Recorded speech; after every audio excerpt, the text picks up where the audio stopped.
Hello বন্ধুরা, exam top YouTube চ্যানেলে সবাইকে স্বাগত জানাই। আশা করি আমার ভিডিও থাম্বনেল বা আমার ভিডিওর স্ক্রিন দেখে বুঝতে পেরেছো যে আজকে কি বিষয় নিয়ে আজকে আলোচনা করা হবে। বন্ধুরা, আজকে খুব ফুল আলোচনা হবে এবং এই ভিডিওটা খুবই ইন্টারেস্টিং ভিডিও হতে চলেছে। যে আজকে এসএসসি জিডি 2024 যে কাট অফ কত যাবে আমরা শুধুমাত্র ওয়েস্ট বেঙ্গল ওয়েস্ট বেঙ্গলে কাট অফ কত যাবে বা গত বছরে কাট অফ কত গিয়েছিল সে বিষয়ে আলোচনা করব এবং এবছর 2024 কাট অফ কত যাবে সে বিষয় নিয়ে ফুল ডিটেলস আলোচনা করব এই ভিডিওতে। তো ভিডিও প্রথম থেকে শেষ অবধি দেখুন এবং যদি আমার চ্যানেল নতুন হয়ে থাকেন প্লিজ চ্যানেলকে সাবস্ক্রাইব করবে, লাইক করবে এবং শেয়ার করবে। চলো ভিডিওটা শুরু করি।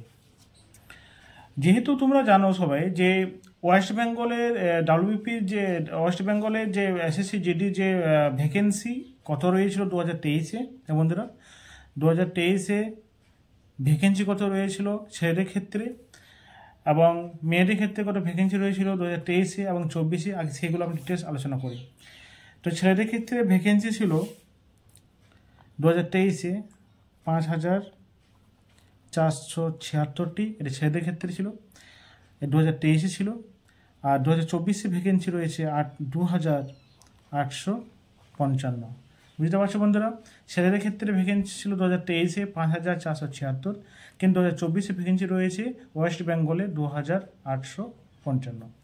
সেম ক্ষেত্রে যদি দেখি মেয়েদের ক্ষেত্রে, তাহলে মেয়েদের ক্ষেত্রে ছিল 2023-এ ভ্যাকেন্সি 724, 2023-এর ক্ষেত্রে ভ্যাকেন্সি ছিল। আর মেয়েদের ক্ষেত্রে 2024-এ ভ্যাকেন্সি রয়েছে 356, এটা 2024-এ ভ্যাকেন্সি রয়েছে। তো তোমরা দেখে নাও যে 2023-এর ভ্যাকেন্সি অনুযায়ী কতটা ডিফারেন্স রয়েছে দুটো ক্ষেত্রে, ছেলেদের ক্ষেত্রে ও মেয়েদের ক্ষেত্রে কতটা ডিফারেন্স রয়েছে। আজকে ফুল একদম ডিটেলস আলোচনা করব। যেসব ভাই বোনরা ওয়েস্ট বেঙ্গল বিলং করো এবং যারা এসএসসি জিডির পরীক্ষা দিয়েছে তাদের ক্ষেত্রে খুব এটি আজকে হেল্পফুল হতে চলেছে। তো দেখে নাও যে ভ্যাকেন্সি কত রয়েছে 2023-এর ভ্যাকেন্সি অনুযায়ী 2024-এ ভ্যাকেন্সি এবং মেয়েদের ক্ষেত্রে 2023-এর ভ্যাকেন্সি অনুযায়ী 2024-এর ভ্যাকেন্সি কতটা ডিফারেন্ট রয়েছে। এবারে যেহেতু এসএসসি জিডির কাট অফ নির্দিষ্টভাবে বলা যাবে না যে আনরিজার্ভ ক্যান্ডিডেটে কত, কেননা এটা পোস্ট হিসেবে বিএসএফ হিসেবে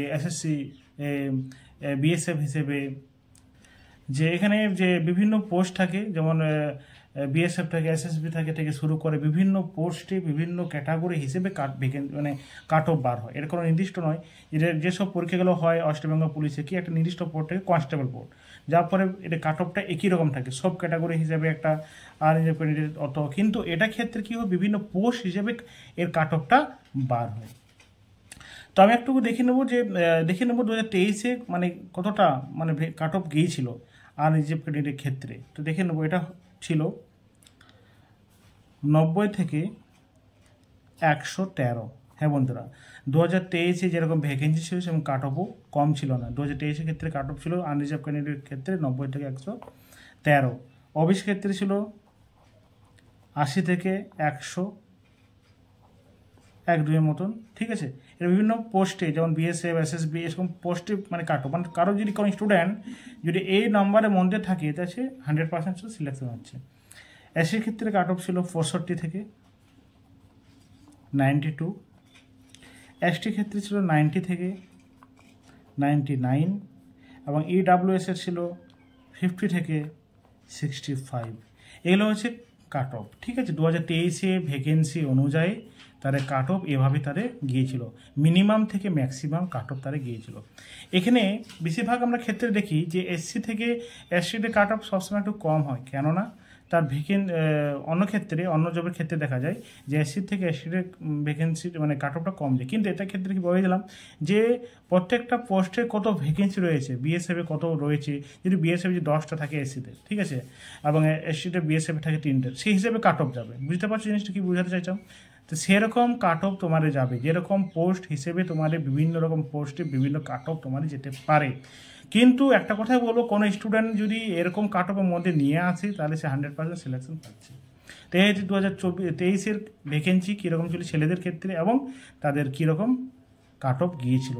এবার একটু দেখে নেব 2024-এর ক্ষেত্রে এদের ভ্যাকেন্সি অনুযায়ী কাট অফ কীরকম যেতে পারে। 2024 ক্ষেত্রে যে কাট অফ ভ্যাকেন্সি দেখো কত কম। 2023 ওয়েস্ট বেঙ্গল, ওয়েস্ট বেঙ্গলের ক্ষেত্রে 2023 ভ্যাকেন্সি ছিল 5476, তার কাট অফ যদি অত যায়, তো এবারে তার অর্ধেক রয়েছে 2855টি এদের মানে ভ্যাকেন্সি রয়েছে। তার মধ্যে দিয়ে তার ভাবো কাট অফ এবারে এবছরের জন্য কাট অফ একটু হাই যাবেই, তবে দেখতেই পারছো, ঠিক আছে। তার এখানে 2024 কাট অফ করতে যেতে পারে সেটা একটু দেখে নেবো। অ্যাকসেপ্টেড কাট অফ একটা অনুমান কাট অফ করতে যেতে পারে। তো এখানে আরএসএফ ক্যাডারের ক্ষেত্রে 95 থেকে 140, মানে 95 থেকে 140 মধ্যে যদি কাট অফ তোমাদের থাকে, ওয়েস্ট বেঙ্গল মধ্যে বলছি, 95 যদি 140 মধ্যে যদি কাট অফ তোমাদের থাকে, যারা আনরিজার্ভ ক্যান্ডিডেটে বিলং করো, তারা যদি 95 থেকে 140 মধ্যে যারা নম্বর 5 আসছে, তারা 100% তোমরা সিলেকশন হচ্ছ। ওবিসির ক্ষেত্রে কাট অফ 90 থেকে 113, ঠিক আছে।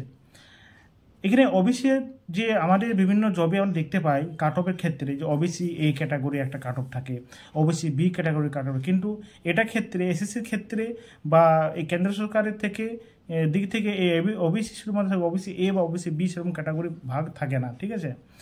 এসসি ক্ষেত্রে থাকে বা হতে পারে 70 থেকে 95, এসটি ক্ষেত্রে 92 থেকে 98 এবং ইডাব্লিউএসের ক্ষেত্রে 55 থেকে 70। এগুলো অনুমান কাট অফ, ঠিক আছে। এরকম কাট অফ এবছর যেতে পারে, যেহেতু ভ্যাকেন্সিটা খুবই কম আছে, সেই হিসেবে কাট অফটা একটু এর তুলনায় এটা একটু হাই যাবেই, ঠিক আছে। তো তোমাদের যদি কোনো স্টুডেন্টের বা কোনো ক্যান্ডিডেট বা যাদের পরীক্ষা দিয়েছো এবং যাদের কাট অফ যদি এর আন্ডারে রয়েছে, এর মধ্যে যারা কাট অফ রয়েছে, তারা 100 to 100% সিলেকশন হয়ে যাবে, ঠিক আছে। একটা অনুমান কাট অফ দিয়ে দিলাম, ঠিক আছে। যেহেতু এসএসসি জিডি কাট অফ নির্দিষ্টভাবে একটা পোস্ট হিসেবে কাট অফ থাকে না, বিভিন্ন পোস্ট হিসেবে বিভিন্ন কাট অফ এবং বিভিন্ন স্টেট হিসেবে কাট অফ বার হয়। এটা West Bengal cut off WBM cut off বার করলাম ওয়েস্ট বেঙ্গলের। এরপর যেসব স্টেট রয়েছে বিভিন্ন স্টেট বিভিন্ন কাট অফও হয়, ঠিক আছে। তো দেখে নাও, এই হচ্ছে কাট অফ 2023 কাট অফ এবং তার ভ্যাকেন্সি, এবং 2024 কাট অফ এবং তার ভ্যাকেন্সি রয়েছে, ঠিক আছে। তো যদি ভিডিও তোমার ভালো লেগে থাকবে চ্যানেলকে সাবস্ক্রাইব করবে, লাইক করবে এবং শেয়ার করবে। বন্ধুরা, জয় হিন্দ, বন্দে মাতরম।